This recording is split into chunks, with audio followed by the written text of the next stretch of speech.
Доброго времени суток, уважаемые абитуриенты! Позвольте представиться, меня зовут Кудинов Илья Викторович, и я являюсь руководителем магистерской программы «Цифровые технологии в школе». Прежде всего, позвольте поблагодарить вас за то, что вы подали документы именно на наше направление. Уже сейчас сложилась довольно солидная конкурсная ситуация, более 40 заявлений на 16 бюджетных мест. Это очень приятно, но тем самым повышается ваша ответственность в прохождении вступительного испытания, и я постараюсь вам помочь пройти его максимально эффективно.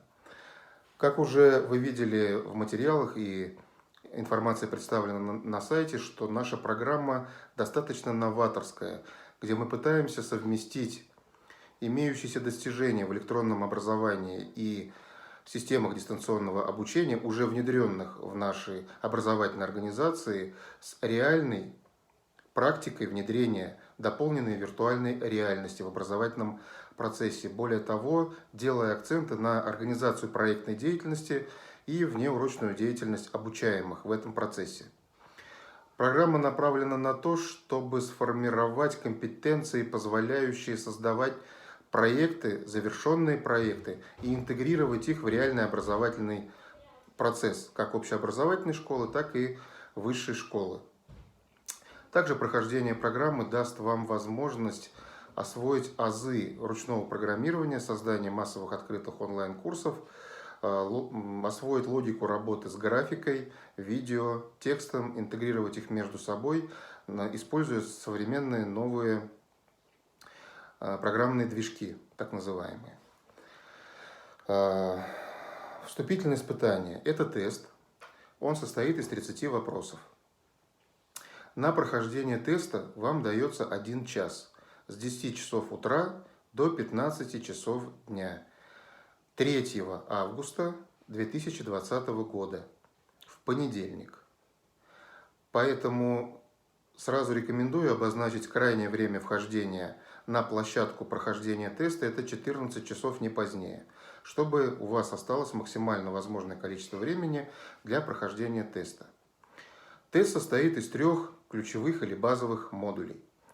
Первый модуль связан со знанием состояния электронного образования и систем дистанционного обучения. Прежде всего мы делали упор на знание системы Moodle, как организации содержания и форм деятельности в нем, а также взаимодействия педагога и обучаемого, так и основами программирования стандартных форм, которыми располагает код открытого доступа данной системы. Второй большой блок посвящен, поскольку это педобразование, нужно понимать, дидактике и психологии высшей школы, а также организации проектного обучения, или, можно сказать, основы проектного обучения в образовательной организации. Третий блок – это блок, связанный, наверное, будет наиболее сложным. Он связан с дополненной реальностью, виртуальной реальностью, программированием для мобильных устройств.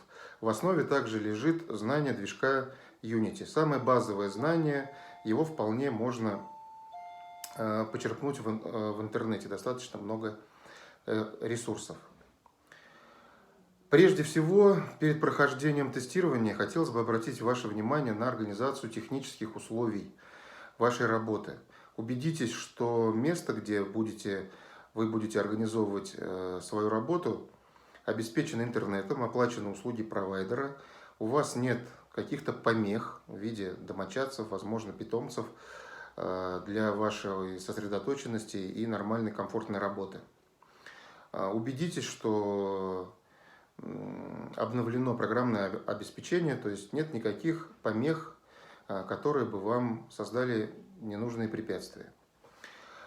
Заход на площадку осуществляется либо по электронной почте, либо из личного кабинета вашего.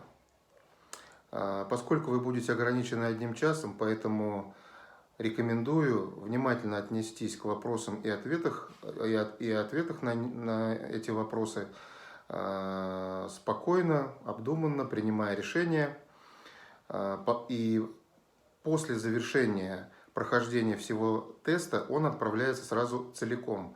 Поэтому у вас будет возможность еще раз просмотреть данные вами ответы на предмет корректировки. И, наверное, последнее. Обратите внимание, что система будет у вас спрашивать подтверждение принимаемых вами решений при отправке данных с той формы, по которой вы работали. Убедитесь, что вы все подтвердили и завершили тестирование. Напоминаю, что у вас будет только одна попытка. Прерывание ее по любым условиям расценивается как непрохождение вступительного испытания. Поэтому внимательно обратите внимание на все условия, которые сопутствуют успешному прохождению данного испытания. В завершении еще раз напомню, что экзамен состоится 3 августа 2020 года в понедельник с 10 до 15:00. Запланируйте время, будьте внимательны. Если будут вопросы, то оставляйте их в комментарии, я обязательно постараюсь на них ответить. Позвольте пожелать вам успехов и ждем вас всех на нашей образовательной программе, поскольку, обратите внимание, что наша магистратура, даже коммерческая, она в условиях реального времени весьма недорогая, стоит всего 30 тысяч, поэтому даже те, кто не попадет на бюджетные места, к сожалению, это реальность, все не могут их занять, рассмотрите возможность, в том числе и коммерческого обучения. Мы будем очень рады комплектованию не одной, а 2, 3 и более групп. Всего доброго, до свидания.